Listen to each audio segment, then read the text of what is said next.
మాజీ మంత్రి పేర్ని నానిపై జనసేన నేత డీసీఎంఎస్ చైర్మన్ బండి రామకృష్ణ ఫైర్ అయ్యారు.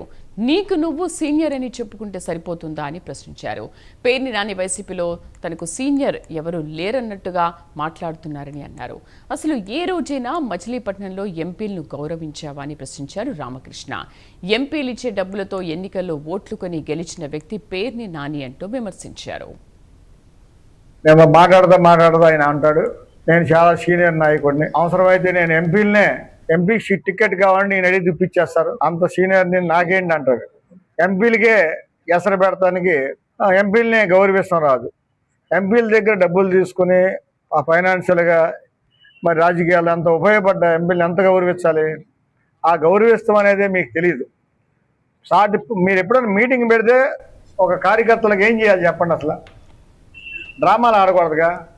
ఏం చేయాలంటే, అరే మనం చాలా వెనకబడిపోయి ఉన్నారా, సీనియర్లు అనుకుంటున్నాం, కానీ మన పరిస్థితి దారుణమైన వాటానికి గురయ్యాం, ఎక్కడ లోపం జరిగిందిరా, ఈ లోపాన్ని మనం సరి చేసుకోకపోతే నెక్స్ట్ స్థానిక ఎలక్షన్లో మనకి ప్రజలు చీకొడతారు.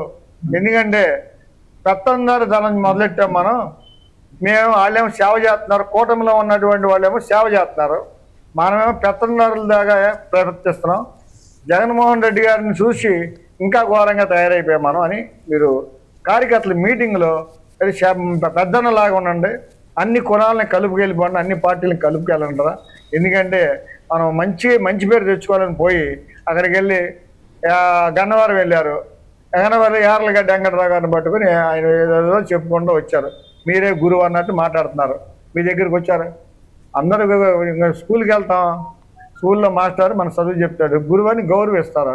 నువ్వు రాజకీయ గురువు అయితే గురువు అవ్వచ్చు, అలా అని మీడియాలో చెప్తారా? ప్రతి ఓళ్ళని విమర్శించడమేనా? ఎప్పుడైనా నియోజకవర్గంలో ఈ సమస్య ఉందండి, ఇప్పుడు అంతా వర్షాలు పడుతున్నాయి, దగ్గర మొలకొస్తే వాళ్ళ మురికాల వల్ల చాలా నష్టం జరుగుద్దని చెప్పాల్సింది పోయి మీరు, లేదా మంచినీళ్ళ కాలంలో వాళ్ళ దాట తుమ్ములు పోయినాయి, వాళ్ళ కలవట్లు పోయినాయి, ఈ పనులన్నీ చేయండి, రైతాంగం బాధపడుతుంది.